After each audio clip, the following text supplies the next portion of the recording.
Hello everyone and welcome back to Data Cloud Now's live coverage of Snowflake Summit in Las Vegas, the world's largest data and AI conference. I'm now joined by Rosemary DeAragon, Global Head of Retail and Consumer Goods at Snowflake, along with Patrick Kelly, Senior Vice President, Head of Product and Design at 8451. Such a pleasure to have you both on Data Cloud Now.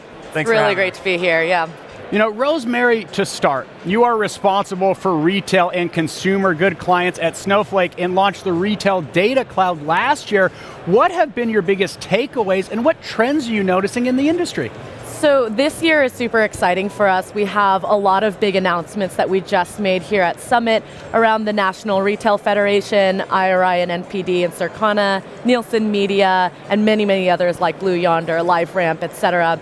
So this is the year of kind of authority in the industry. We're bringing a lot of incumbent players that are now part of the Data Cloud, and that's super exciting for us because in March last year, we launched with all these SI partners and powered by partners, of course 8451 as well, and we're super proud to kind of bring the industry together and yeah, come back to Vegas to announce it all.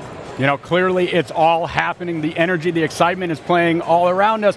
You know, Patrick, 8451 is a retail data science, insights, and media company helping the Kroger Co., CP&G companies, agencies, and others. Can you walk the audience through your offering and how Snowflake helps deliver insights to over 62 million US households? Yeah, absolutely. Thanks again for having us, Ryan. You know, as you mentioned, we're a data science, insights, and retail media company, and for us, our entire portfolio is centered around making a better experience that's more relevant and more inspiring for shoppers. And you know, that breaks down to a couple of different offerings for us. First and foremost, it's all foundational in our data asset. And data is big here at Snowflake, and so as well at 8451. And as you mentioned, 62 million households is representing over half of the United States. And as a Kroger wholly owned subsidiary, we have both an opportunity and responsibility to create a ton of value and opportunity for shoppers in doing that. So our portfolio is loyalty marketing.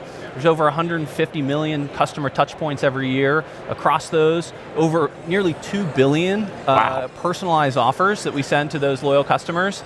And we have a media business. We operate under the Kroger Precision Marketing brand, and that really started, I would say, a little over 6 years ago, and with the simple idea of creating a better advertising experience for shoppers and a better advertising experience for CPGs and for agencies. And we do that through creating better and more relevant audiences, through shopper advertising that's better and more relevant for shoppers, and a more accountable and business outcome oriented advertising experience because of our closed loop measurement. And then lastly, as you mentioned, our insights. It's always been a big foundation and a source of pride at 8451 that we understand shopper behavior through its entire path to purchase, in-store and online. And we work really closely with Snowflake in order to ensure that data collaboration and strategic collaboration is a meaningful part of how we bring that to life. Take data, actionable insights, and again, making shoppers' lives easier. You know, great to have the scale at which 8451 is operating. I want to bring it to present day. You know, as we discussed, we're here at Snowflake Summit. The talk of Summit is very much Gen AI and LLMs. And question for both of you, what impact do you see this having on the retail industry? Rosemary, would love to start with your thoughts on this. Yeah, I mean, I think that there's obviously a lot of hype and energy around Gen AI. AI has been around for a while. Actually, Patrick said that on stage earlier today, and I totally agree. The generative part is new, and the ability for these large language models to predict exactly, you know, how to generate the right content and put it into human conversable language, that's great. Now, we have to stop and see, you know, what is the enterprise application of that? I think when I saw GPT-3 and GPT 3.5, I was playing around with it. I think obviously it's got a lot of people excited because it's the first kind of D2C AI model that I think that a lot of people are really wrapping their heads around. But when I saw GPT-4, where you can now actually transact on another platform, that is life-changing for a shopper because it augments the way that customers can shop for items.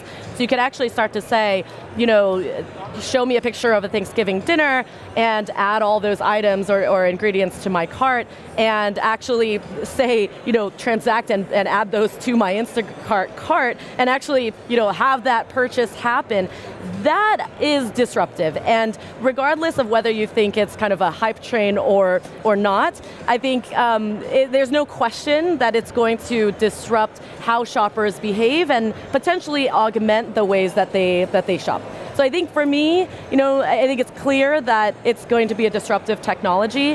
How enterprises implement it in such a way that it's highly governed, it's secure, and the intellectual property question is actually really interesting. That's going to be the next frontier of challenges that retailers face. And I'm looking forward to exploring that topic in the future. Patrick, from your standpoint, would love your perspective as well. Yeah, and you said it well, like the conference is just alive with the buzz of AI. It was really great to see Frank and Jensen on stage talking about the Snowflake and NVIDIA partnership that was just announced.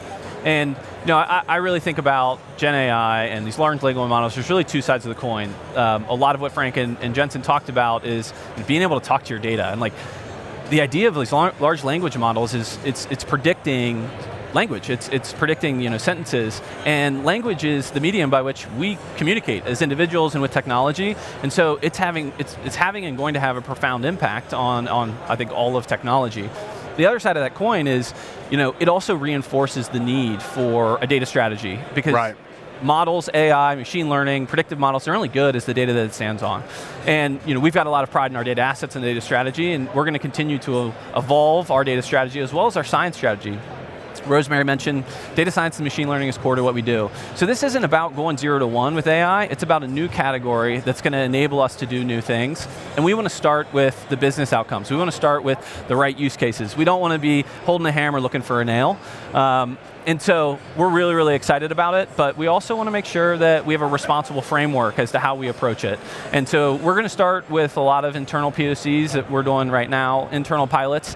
Those are the lower risk opportunities to really explore the capability. And then from there, again, make sure that we have the right privacy and governance and standards so that we can integrate more and more of that capability into our offerings. And it's an understatement to say that we are very excited, and the industry is as well. The great part about Summit is it's very much bringing the entire ecosystem together to solve these challenges collectively, which brings me into my next question. What's next in the world of data collaboration for retail and CPG? Patrick, if you'd like to kick us off. Yeah, absolutely. Rosemary and I often talk about the best thing about data collaboration is when it actually takes technology off the table. When we engage with Kroger, when we engage with our CPG partners, we don't want our time, our energy, and our focus to be talking about technology. How do we share data? How do we collaborate? We actually want to be talking about the business, and the strategies outcomes. And the outcomes. Right. And so, working with great technologies like Snowflake, we're able to do that. We don't talk a lot about data sharing. We just do it. We take it for granted. And Snowflake and others, you really have continued to up the level of capability of, it's not just about data sharing, it's about collaboration. And that's collaboration on science and analytics and machine learning. And it's also changing the way that we interact with our clients and partners.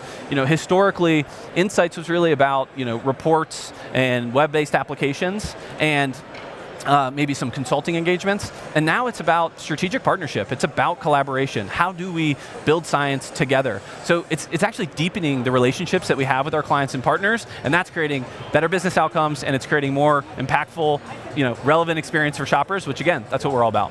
And having a positive impact on everyday citizens as well. Absolutely, and the other thing too is with those internal use cases, yes, it's a lot about exploration, but we also want to make the lives of our own associates better right. as well. And so a lot of those early use cases, the co-pilot, for our developers, it's really attacking, how do you automate, operational manual tasks? How do you, assist associates with the work that they're already doing, and kind of super intelligent, augmentation of that, as well as content creation and content synthesis. I mean, the opportunities, we're just starting to scratch the surface on, and it is very exciting. It's an exciting next chapter. Rosemary, I know we're coming to the top of this segment, but would love your thoughts as well on the matter. I mean, quickly, I think the future is around bringing applications to where the data resides. So whether that be native applications with clean rooms or native applications built on Snowpark, I think that's going to be kind of where we see, and what I'm excited about for the future, is to make things even more seamless on the collaboration side, that you're not only getting the data where your data resides already, but you're also getting the applications from the ecosystem. So to me, I think that's super exciting, and with all the announcements that we made this week, we're hoping that a lot of these big players see the writing on the wall and start to bring those applications onto Snowflake. Well, it's been an absolute pleasure sitting down with both of you. I'm looking forward to seeing these trends play out over the coming months. Thank you so much for joining me on Data Cloud Now. Thanks, Ryan. Thanks, Ryan. And for the audience watching, I'm Ryan Green with Data Cloud Now. We'll see you soon.